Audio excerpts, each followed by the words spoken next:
হয়, আমাৰ যোৱা দুমাহত আমি 76টা মোবাইল ৰিকভাৰী কৰিলোঁ। তাৰে ভিতৰত হেৰুৱা আছে, স্নেচিং আছে আৰু চুৰি হোৱা আছে।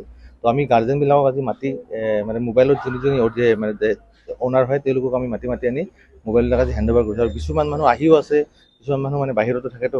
এতিয়ালৈকে আমি 76টা মোবাইল ৰিকভাৰী কৰিছোঁ আৰু বেছিভাগ আৰু কিছুসংখ্যক মোবাইলটো আমি অসমৰ বাহিৰৰ পৰাও ৰিকভাৰী কৰি আনিছোঁ। হয়, মোৰ জানুৱাৰী মাহৰ 4 তাৰিখে মোৰ হাতেদিয়ে হেৰাইছিল, পৰি গৈছিল। তাৰপিছত মই লগালগ আহি পেলাই FIR এখন ফাইল কৰিলোঁ ইয়াতে, আৰু মই ক'লোঁ যে বুজাই দিলোঁ গোটেইখিনি যে কেনেকৈ কি হৈছিল। তাৰপিছত আমাৰ পুলিচ ৰিকি ছাৰ আছিল, তেওঁ ডিউটিত আছিল, তেখেতক মই গোটেইখিনি এক্সপ্লেইন কৰি দিলোঁ। তাৰপিছত তেখেতে ক'লে যে ঠিক আছে, তুমি FIR এখন ৰেজিষ্টাৰ কৰি পেলাই যোৱা, মই চাওঁ কি কৰোঁ। তেহেঁতি প্ৰচেছ আৰু প্ৰট'কলখিনি ফ'ল' কৰিলে। তাৰপিছত কেইদিনমানৰ পিছত মোলৈ ন'টিফিকেশ্যন এটা আহিলে যে ফোনটো অন হৈছে। আৰু তাত মই ছাৰক ইনফৰ্ম কৰিলোঁ যে ছাৰ ফোনটো অন হৈছে, চ' কাইণ্ডলি ট্ৰেক কৰিবলৈ আপুনি ৰিকুৱেষ্টটো চেণ্ড কৰি দিয়ক।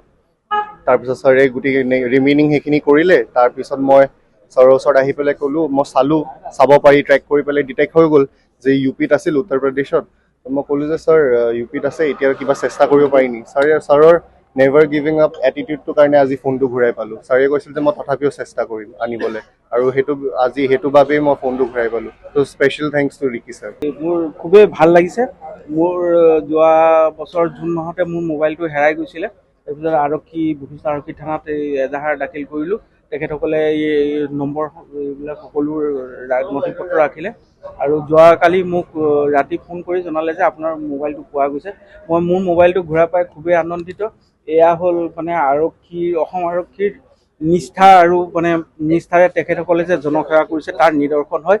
আৰু আশা ৰাখিছোঁ ভৱিষ্যতলৈও তেখেতসকলে নিকা ভাৱমূৰ্তি আৰু নিষ্ঠাবান কৰ্মৰ দ্বাৰা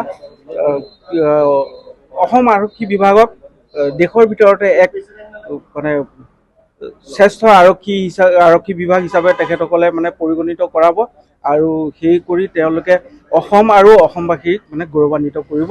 লগতে নিষ্ঠাবান আৰক্ষী আৰু আৰক্ষী বিষয়াসকলৰ সকলোৰে চাকৰিত তেখেতসকলৰ উত্তৰণ ঘটক, আৰু তেখেতসকলৰ পাৰিবাৰিক জীৱনবিলাক সুখৰ হওক, শান্তিৰ হওক, এয়া কামনা কৰি থাকিব।